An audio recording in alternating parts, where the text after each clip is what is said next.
everyone, my name is Janet Idihilio from Bachelor of Science in Customs Administration, Block D, and here is my video presentation regarding Chapter 5, the motor carrier. So first, let's go on to the history of motor carrier. So the motor carrier industry played an important role in the development in the United States economy during the 20th century, and it continues this role in the 21st century.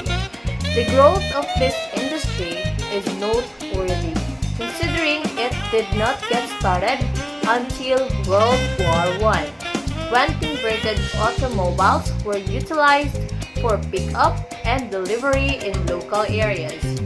The railroad industry, which traditionally had difficulty with small shipments that had to be moved short distances, encouraged the early motor carrier entrepreneurs. It was not until after the World War II that the railroad industry began to seriously attempt to compete with the motor carrier industry, and by that time, it was too late. President Dwight D. Eisenhower, by 1956, to establish the National System of Interstate and Defense Highways, which was to be funded 90% by the federal government through fuel tax. Now let's go on to the types of carriers. The first major division of motor carriers is between for-hire and private carriers. The for-hire carrier provides services to the public and charges a fee for the service.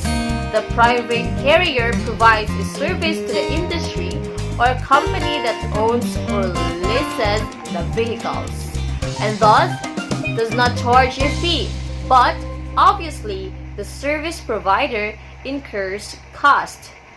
For hire carriers can be either local or intercity operator or both. The local carriers pick up and deliver freight within the commercial zone of a city. The intercity carriers operate between specifically defined commercial zones to include the corporate limits of a municipality plus adjacent areas beyond the corporate limits determined by the municipal population. The for-hire carriers may be common and or contract operators. The common car without discrimination. The contract carriers serve specific shippers with whom the carriers have a continuing contract. Thus, the contract carrier is not available for general public use. Another important distinction is between the truckload or TL and less than truckload or LTL carriers.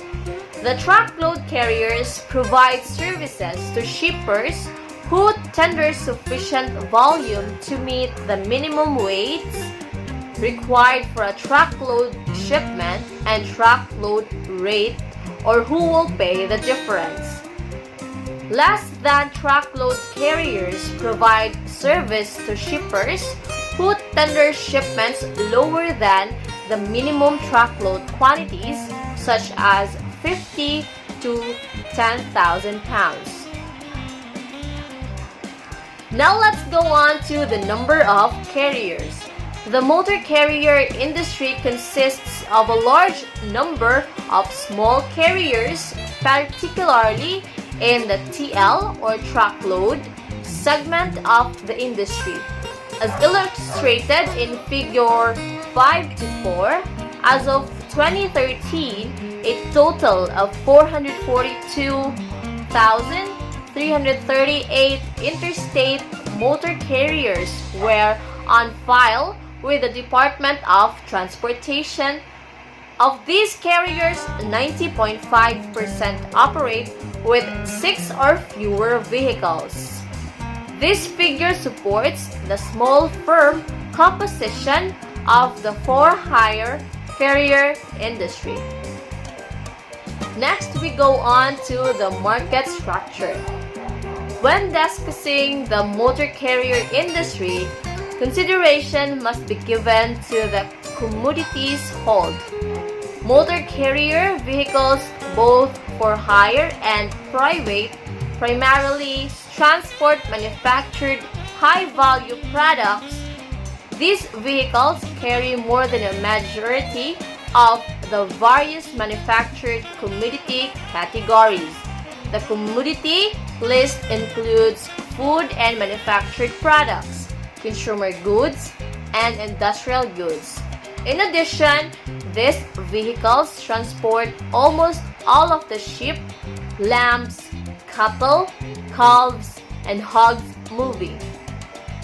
Motor carriers also transport less of commodities such as grain, primary non-ferrous metal products, motor vehicles and equipment, and also paper and allied products.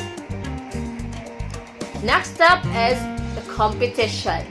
Motor carriers compete with one another for freight. With a large number of for-hire motor carriers, between firms can be intense. However, the most severe competition for for-hire carriers is that often comes from the private carrier. As indicated earlier, the truckload or TL motor carrier industry offers few capital constraints to entry. With a relatively small investment, an individual can start a motor carrier business and compete with an existing carrier. So to sum up all the information, in general, motor carriers offer a variety of equipment for use by shippers that reflect the distance of service and customer requirements.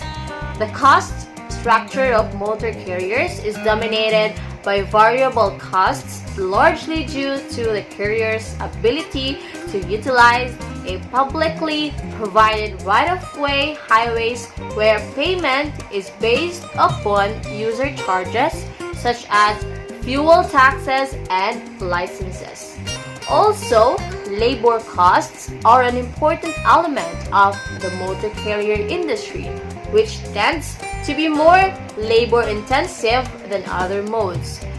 Also, in contrast to railroads, motor carriers also are regarded as having limited economies of scale.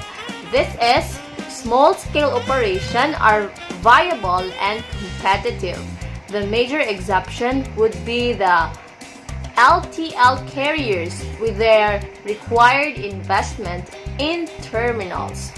There is increasing evidence that there are some economies of scale among large LTL carriers. That will be all. Thank you for watching.